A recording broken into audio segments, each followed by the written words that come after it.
Procol Harum. Shipped alive, Fandango. I want to do some karaoke, I think. Sing some. Oh, no, I don't know. I'm on YouTube. Maybe I better not, huh? That's okay.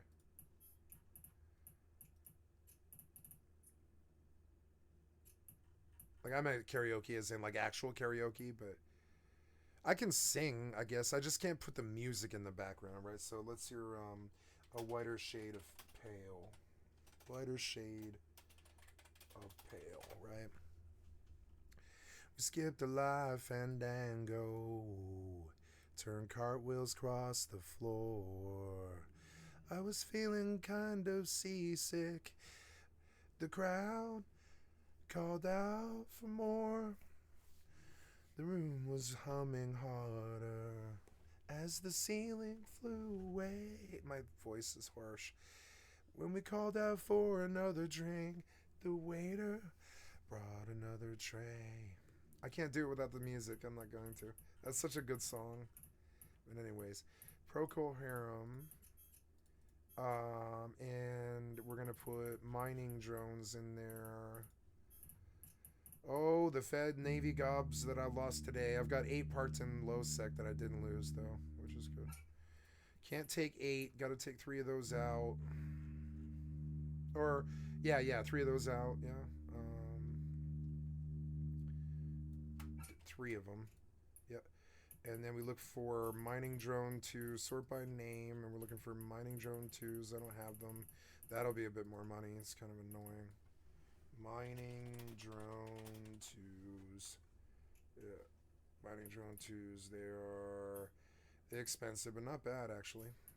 So, going by 5, 4, 5? Yeah, go by 5. Mining drone 2s. I'm learning that learning isn't like I'm learning that losing isn't learning to be lost. It's knowing when you've lost, right?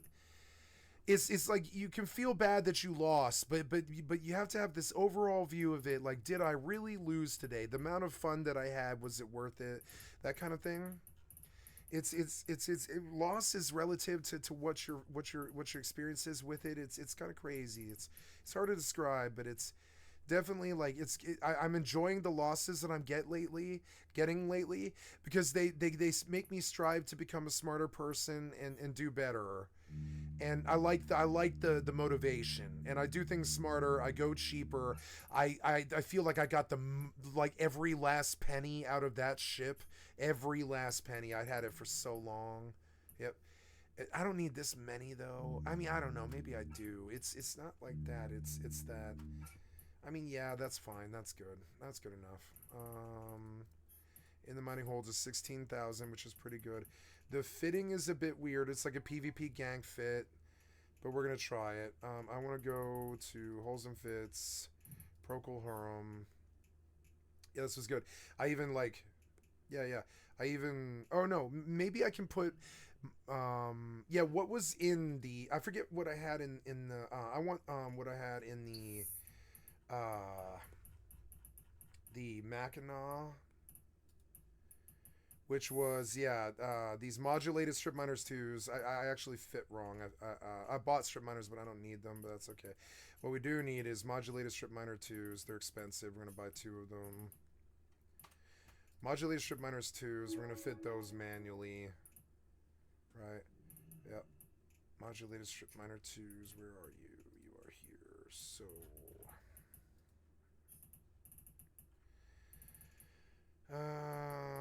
Modulated strip miners twos. There we are. Fit to active ship. Fit to active ship. Fit to active ship. Yep. And then we will. Yeah, fit the.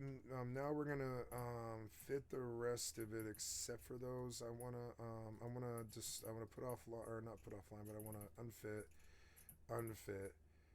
This one was this is a cheap ship. Yeah, it's cheap. So yes, fit rigs. No, close. I don't need those. That's all right. And then exit sim. Yes, exit the sim. And we'd see everything's perfect except for those modulated strip miners. Good, good. Fit to active ship. Fit to active ship. Honestly, losing a ship on a Saturday night is actually a good thing. It's a good thing. It means you're playing EvE and you're having fun and you're doing shit, you know? You miss 100% of the shots you don't take, and being there, at least you're not a contender. I'm sorry. At least you're a contender, and you're not like a spectator. You're actually out there doing it. It's good. It's yeah. So then on top of this, I also need those things. I want like 10 of those things. Yeah, 10. All right. Yeah, that should be alright. And then those are, what are those called? They're like mining crystal. They are, what is it? It's like simple asteroid mining. Yep, simple mining asteroid crystals. I'm just gonna fill my inventory with it. 16 of them. Yeah, that's fine by me. So, well, let's take all of them. Fuck it. It doesn't matter. I doubt anybody tries to gank this procurer. That's fine. Yep, I can even. Wow, yeah, I could take it out for trips and stuff. That's cool. So, oh no, you put the wrong goblins in there. No, you didn't actually. I'll go back and I'll put the mining drones back in. Mining drone twos, right? Yep. Drone bay. Yep, take 10 of them. Sure, go. Yep. And I believe that's it. We're just gonna briefly check the fitting again. How's that feel? Yeah, it's looking honest. It's even got a warp core stab, so I can get out of like single gankers and yeah, for 102 million. Yeah, and we'll just sit out there. The mining hold is smaller, so I'll have to jump back like 3 times as much. But it's not bad. It's 2 clicks. It's not something to whine over. It's like 4 clicks or it's like 6 clicks and you're back out to the belt. It's really not something that's very time consuming. We'll load the crystals in the in the ship. Mining crystals, yep. We'll insure this motherfucker. Always insure a vehicle, right? 10 for 31 million of it, which is pretty good, yeah. Oh, and I had the insurance on, I forgot. So on top of it, I got like okay, so I lost 220, but I got a quarter of it back from the insurance, which is why the wallet doesn't even feel that bad right now. It's kind of crazy. So like, yeah, and I forgot I got my insurance payment on that ship, which also makes it a lot like on top of it. It's like I actually like honestly, I kind of made money. I can't believe this, but I actually kind of made money on that Mac. I made money on the Mac. I can't believe this. They gave me that Mac for free, and all the fittings in it were something that they gave me. The Mac actually made me money. In the end, it cost me nothing. It just made me money. I can't believe that. The insurance covered everything I put into it. That's insane. I forgot all about the insurance, yes. So, yeah. Okay, cool. I mean, it wasn't much. It was like 40 million, but still, that's like money that I got off a free ship. It's actually not that bad. So, oh yeah, and then I have this cool skin now. Yeah. Hardware, holes and fits.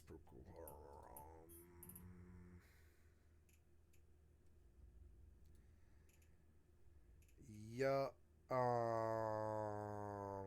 No, I'm going to personalization, but you seem to be messed up or something. I want you to exit sim. Personalization, rock breaker. Yep.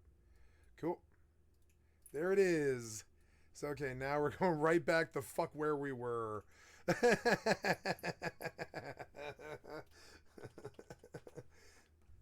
Right the fuck back where we were. We're going right back where we were. Sans a ship, but I mean, like, I'm still up though.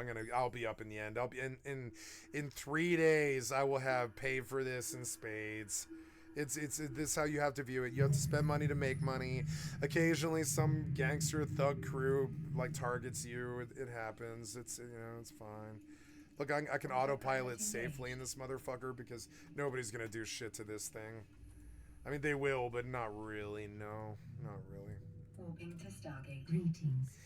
I want to tempt that guy to try to gank me again, see if he dies. It'd be kind of funny.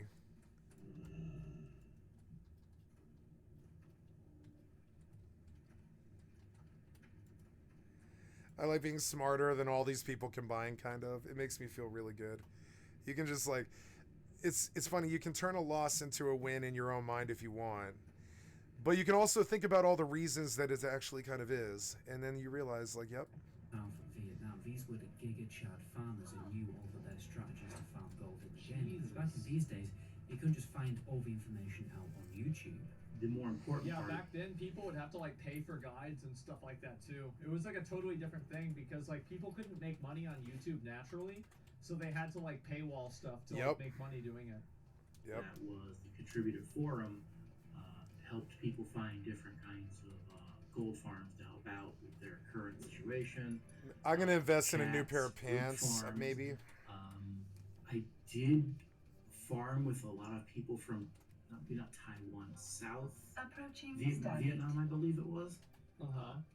Barely spoke any licks of English, but those guys were just fantastic. By the way, guys, this video has been an immense. Well, yeah, I bet. I mean, for them, this is like the best job they've ever had because like the economy over there in some of those countries is fucking awful. Of work. It's taken me a good month to finally get this video completed, so I would really appreciate it if you did subscribe to the channel.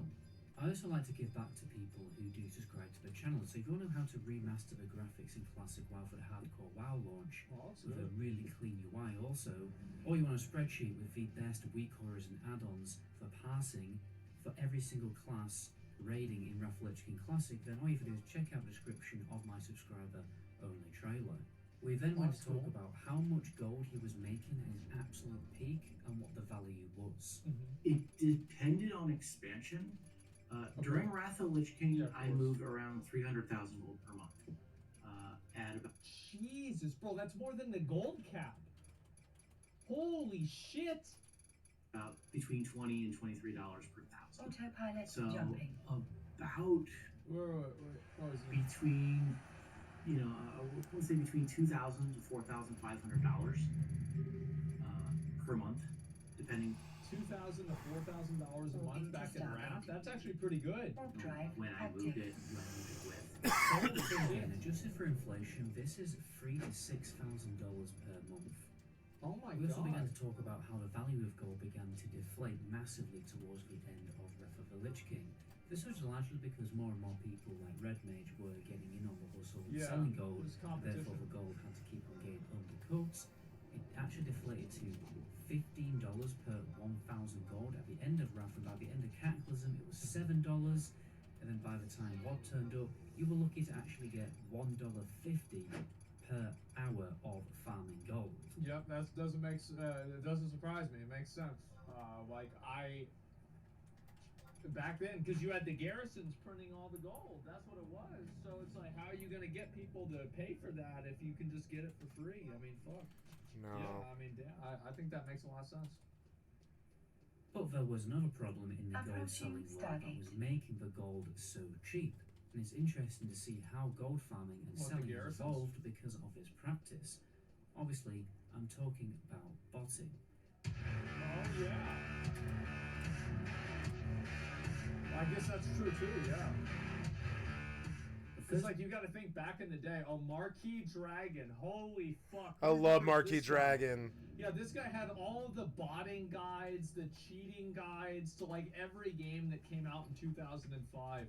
Holy shit! Upsurge your bots really happened during the Glider days. Yep. This was the first good bot that you could buy and make a decent amount of gold with. It was so good that Blizzard actually decided to file a lawsuit against the bot owner. Blizzard shot themselves in the foot. They managed to lose their case against Wildlighter, but they managed to keep the injunction on the sale of Wildlighter. The judge that was presiding over the case obviously had stock in Blizzard, so it made no sense he even had the power to do that. Autopilot jumping. The guy who owned Wildlighter said, you know what, it'd be a shame if this source code got sold out to somebody, and it is exactly. By the way, I think that it is definitely should be against the law to like make a business out of basically effectively like scamming a game. The business is built around actively ignoring the rules of the game that like you sign up for. Yeah, it's against the TOS. Yeah. What happened? So now you have an incredibly effective and powerful bot towards the end of Cataclysm that not only was undetectable because it ran below what the WoW warden systems could detect it at, but readily available and being distributed under different names by many different companies. So Blizzard once again boomerang themselves in the face. They cut off the head of a Hydra and more heads ruin its place in the form of more bot companies. When Glider started, I think that this probably would have happened no matter what, just because people would want to bot because it's easier than playing the game. Around 20k users, but by the end of the court case, they had way over 100,000. So the court really didn't achieve anything apart from growing the World of Warcraft botting scene. Glider was incredibly difficult to detect because it worked underneath Blizzard's warden system. Now, Blizzard's warden system works like this. If your account gets suspected of botting, it will randomly download itself secretly while you are playing the game. So an actual program will be downloaded onto your computer while you have the World of Warcraft client open. Wow. And then this scans your processor log to see what other programs you are running. But the issue is that many bots are totally undetectable by Blizzard's warden system, especially today because they haven't really made any effort to improve the system's ability to. Of course they haven't. The warden system works quite well originally. It was very vicious and effective at detecting bots, but the issue is that the warden system was also too invasive on players' privacy. So to reduce the risk of legal issues, they had to dial back a warden's detective ability. Yeah, that makes Bot sense. software runs very deep on your computer below the operating system so that the warden can't detect it in the processing log. Yeah, I've never used botting software before or done that in any game, so like I know a good amount about it, but I don't really know how this works exactly. And as far as I understand it, the warden system cannot go deeper into your PC without legal issues. So warden will never be good enough alone to detect bot software. And this is why GMs are needed so badly in the game. But obviously, as we know, Blizzard laid off more than 1,000 GM and support staff. Yeah, this so is why it takes no so GM long problem. for GMs to There you go. respond to tickets in-game and why bots are running rampant in the game. I remember watching As this we video know from the came out. recent Reddit Ask Me Anything that I talked about in the previous video, bots are able to run for months without getting banned, and are normally only picked up by the infrequent, let's be honest, big ban waves.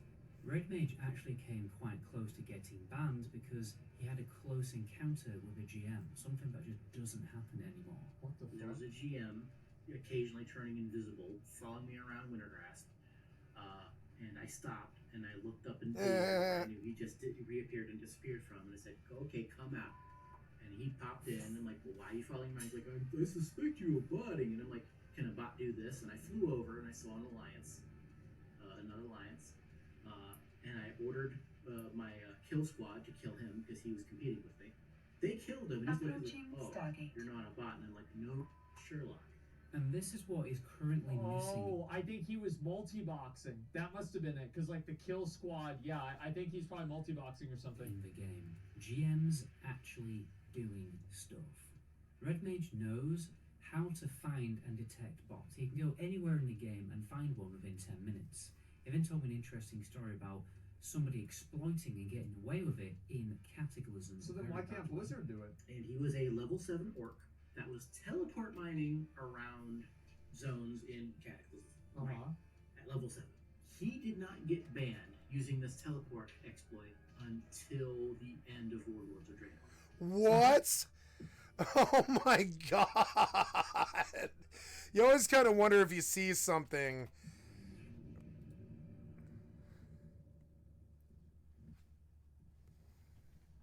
Oh my god!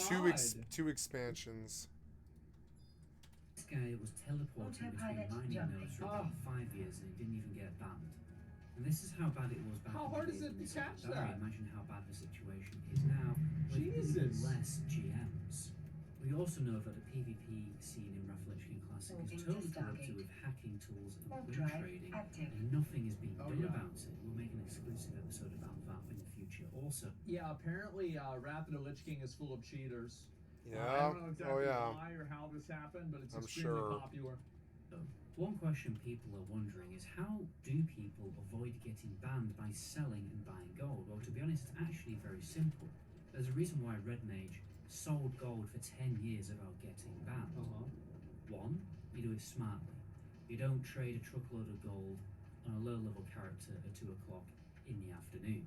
Secondly, you do it on a high-level character, so it actually looks like It's a genuine trade, yeah. transaction of gold. 3, as I mentioned, you can get a guild bank to effectively launder the gold. It's Oh yeah, you invite somebody to the guild bank, set their withdrawal amount to the amount that they bought or something like that, or put that amount of gold in the bank and then have them withdraw it. Yeah. funny how this worked 15 years ago, Still what? 15 years, they still haven't figured this out. and it still works today. The last option is to trade items of value to then sell on the auction house. This is the most safe way, but obviously there's a risk of not being able to sell the items or the price adjusting, but what normal Yeah. gold sellers would do Approaching is Stargate. any gold that they didn't make by selling the items cheaper, they would just send at a later date. Right. Holy shit.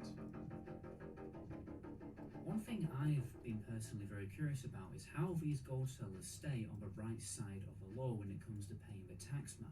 The tax, dude, Aggro. the government doesn't care about this. People that sell drugs pay taxes. Like, as long as you give them their money, they're not gonna care.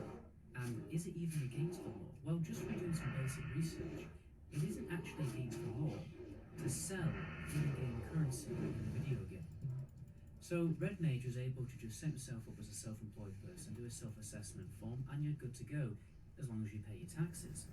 Some people, however, decided not to do this. So the Oh, and that's the issue, right? Is a lot of the people that do this kind of stuff never actually pay taxes on it. strategy is to make a fake company and set up his company in a different country where the US can't legally operate. Oh yeah. If you think about it, it's probably very difficult for the tax man to tax a gold seller. They are selling a digital product, it doesn't actually have a physical form. Autopilot some of this- jumping.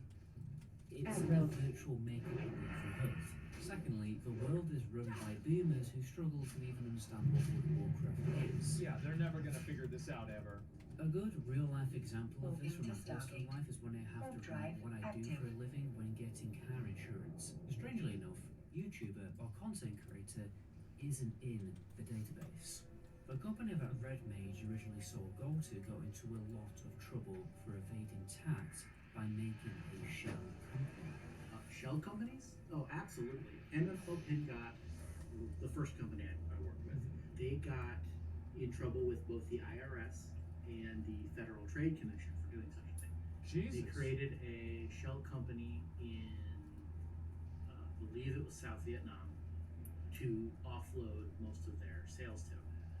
They got busted for it because they were operating out of Montana, and they had a situation where both the IRS got on their and then the Federal Trade Commission got a raid of their servers Approaching in the Stargate. US that were Aggro. maintaining their website. Bro, these guys got fucking swatted over this? Oh my god.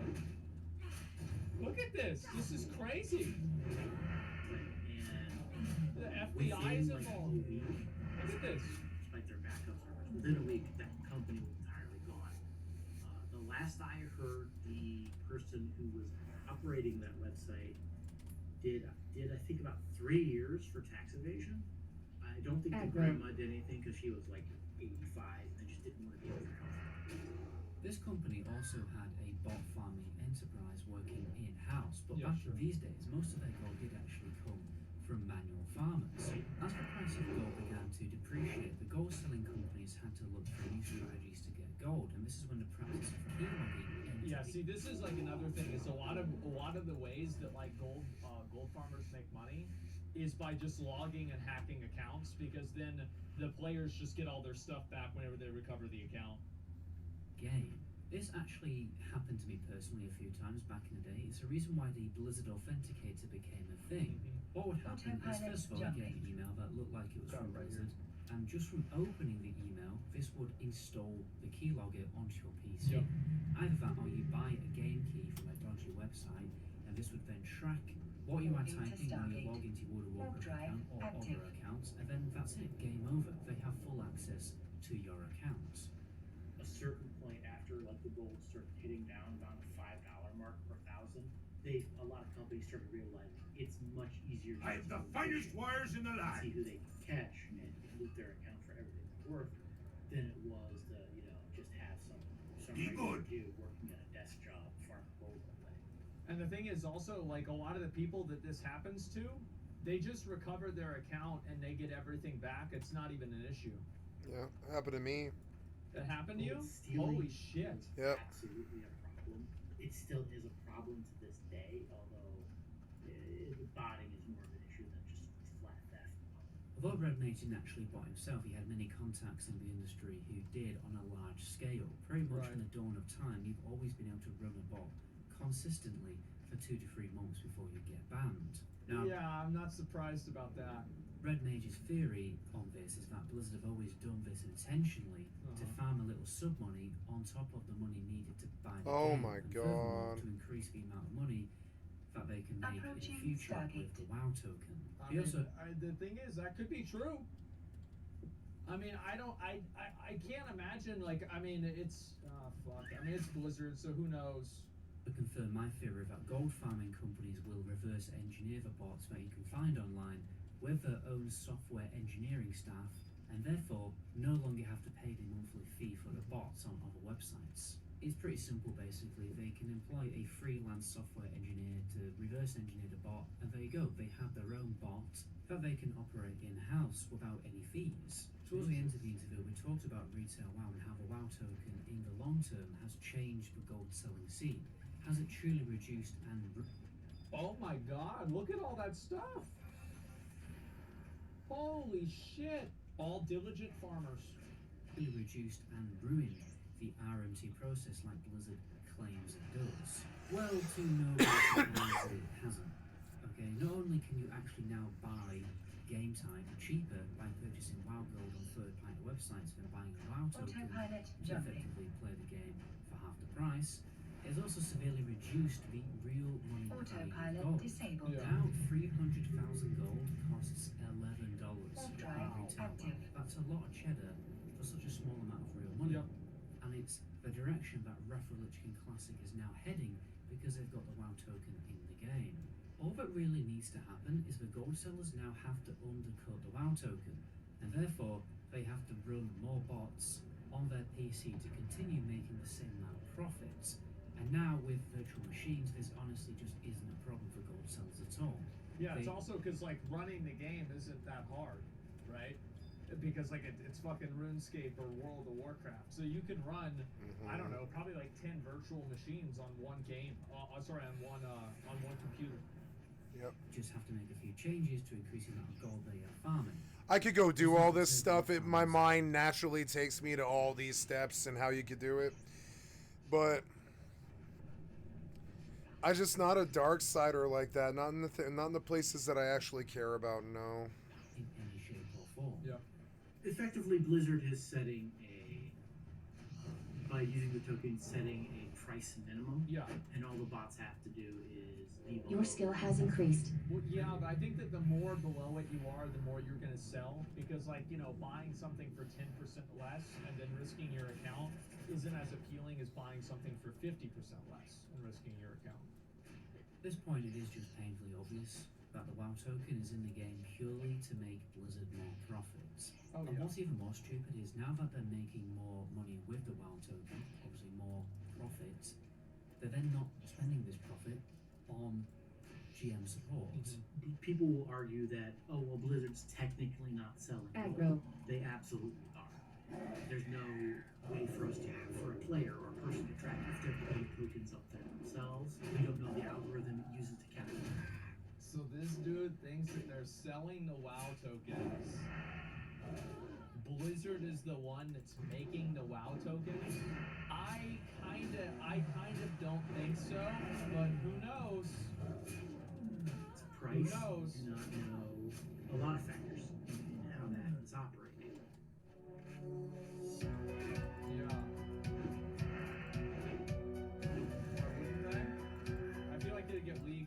don't know about you guys, but it really feels to me like Blizzard barely care about fixing R&T issues in the game. My theory is that they dedicate a very small budget for game master support, especially there's for like one guy.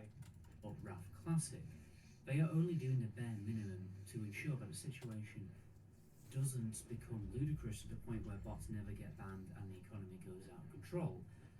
But honestly, I would argue that we're already halfway there. Bot accounts are able to farm for months and normally only get picked up by these big ban waves.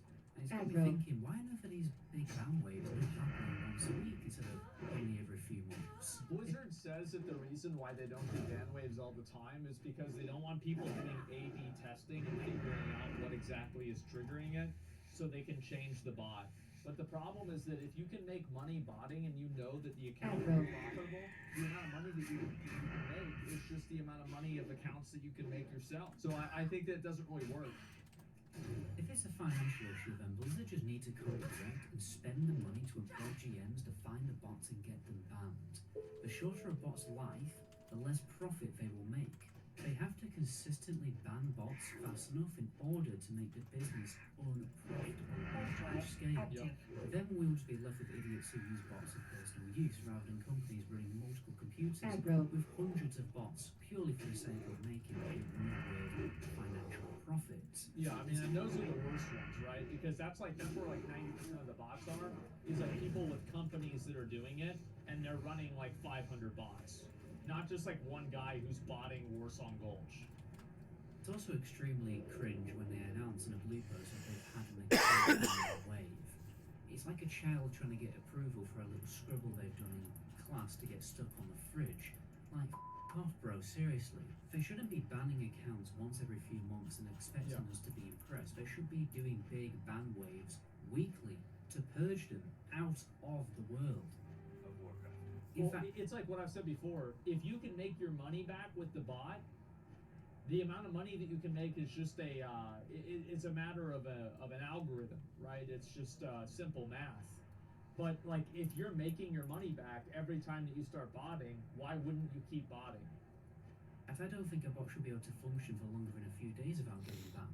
They do these blue posts to get a pat on the back from us, but honestly, it's more of an embarrassment for them, because they make themselves look like clowns. Look at them all. Fair enough, their warden system does seem to have a limitation due to its legal issues, but I'm going to remind you of a little story that I've talked about on the channel before when I played a community Pokemon MMO. Now, I was botting in this game. Alright, I admit it, get your pitchforks out. What I was trying to do is farm EP values on the little Paris Pokemon in Mount Moon. In fact, I wasn't even botting, I was actually just using Razor Synapse macros. And after doing this for about 20 minutes, I was automatically flagged for botting and had to type in a captcha to verify that I was human. I don't see why Blizzard can't do something similar. Why can't they develop some kind of AI software that detects when you're doing something sus in-game? For example, a player these days very likely won't instance farm the same dungeon over and over longer than 2 hours. In fact, I wouldn't be surprised if less than... It's because they don't give a shit, that's why. Of course they can figure out all the people that are big in Botanica that are botting. Like, how is it that the players know where the bots are? Everybody on YouTube knows where all the bots are. Everybody on Twitch knows where all the bots are. But not Blizz. It's because Blizzard can't do math. Come on. Blizzard math. I talk about it every day. Farm gold these days. So when an account is farming gold, it's already pretty suspicious. Make those accounts verify that they are human, or once they've done it multiple times, a GM then knows that that account is human and then they'll stop doing it. Or, you know, a GM will already be able to see when an account isn't a bot account. Because if they've been actively doing normal player stuff for years, like raiding, then it shouldn't really need human verification. Right. But if an account has done nothing but farm Botanica from a day of its conception, from the day that they paid for the level 70 boost, then obviously that's suspicious. There should be... What are we even... Yeah, exactly. What are we even talking about? Somebody spends 18 hours or 23 hours a day in Botanica every single day. Come on. A way of automatically detecting whether an account has done nothing but farm golds. Golds? Here I am, right back where I started. Farm gold for a few days, and then a GM should be monitoring that account to see if it's a bot. Blizzard seriously need to invest in AI Docking technology to request help them in their accepted. fight against bots and actually employ more GMs for human. I don't think they need to invest into AI. They need to just invest into hire people to fix it. Like like if you guys think about it like this, if you had the tools that Blizzard probably has, and they gave you 8 hours a day to find bots, do you think you'd be able to find a lot of these bots and figure this stuff out pretty easy?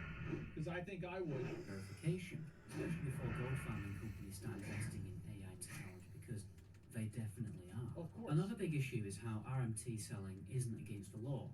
Hopefully there will be progress made in the real world to introduce laws That's not going to matter. and restrictions on the practice of RMT. Yeah. This would make it harder for the industry to function, which would be a great deterrent. Yeah, it'll make it harder, but like it's already kind of harder for somebody to set up. Like I think it's kind of illegal to set up a business that's built off of It is. the terms of service of a game. Yeah, you can't do that. Like if the business exists through an outcome of breaking the terms of service of a game, like it's not a legal contract in the same way, but to an extent it is. And I think that people have gotten shut down for that. But the problem is, how do you make the practice in any shape or form illegal when it basically has no direct negative side effects on the real world? It only really affects the in-game world, and who cares about that in a courtroom full of boomers? Maybe an argument could be made that there is negative side effects in the real world for consumers of video games. But anyway, let me know what you guys think in the comment section. Be sure not to miss my next episode of Strongfall Vice, where I'll begin with my interview with an actual gold selling website. There's room for bad news. And More than news now. on that goblin. Yeah. Until my next video. I do think that like if you're making a business off of another company's like I don't know, I think that like there's a line and doing this kind of does cross the line. I'm pretty sure that's the case. I think the problem is that Blizzard doesn't invest a lot into solving the problem, and they just kind of let it happen because maybe they're making money off of it, and at the end of the day it doesn't really matter that much. Wow. Aggro. It's an interesting take. I think it matters, and I think they've been clowns, and they need to fix it, and it makes their image look bad, and it corrupts kids. And if the kids think that it's okay for it to do this, they will do this, and it creates black markets that cause bad problems, that make people live illegally and try to dodge police and try to dodge taxes. And they could just legalize it and turn the terms of service around and fix it, but they won't, because they make more money not doing that. It's unfortunate. Okay, guys, I'm tired and I'm out of it, and I can't even provide content anymore. I'm just done. It's been 13 hours and 20 minutes, and I am exhausted. Here we go. One of the things I've noticed that when you're running 3 games at once, it definitely is like a larger tax on your brain and your energy levels, and it wears you out. I've noticed, like doing that kind of multitasking and stuff. And so yeah, I'm just gonna embrace it and go to bed. It's like Saturday night. It's 3 a.m, and that's right about when everybody should be going to bed anyways. For me anyway, for the US anyways. So I love you guys. Thank you for hanging out with my channel. Just a reminder, I am skycat.live. I am an affiliate of Twitch, but I'm not an affiliate of YouTube. So you can come sub to me on Twitch, and I would love you if you did that. Thank you so much, and you can come to skycat.live and click on the cat space to donate if you liked what you saw here today. Everything that we did in this 12 hours and 50 minutes in this recording will be posted to YouTube in the next 36 to 48 hours. It will be 24 to 36 hours, something like that. It usually is up the next day around 2 p.m., but I don't know, some days on the weekends and stuff it's slower because YouTube has servers. So in the next 36 to 48 hours, this entire session will be published on YouTube, and I hope you enjoy it. I've seen my viewership go up on YouTube, and it's good. It's good to see it. We did a lot of games today, and I want to say thank you to everybody who loyally stays in the stream and everything. And, it was good Saturday night numbers and everything. It's good to see everybody. So on that note, thank you so much for your time, and I love you guys. Talk to you later. Bye.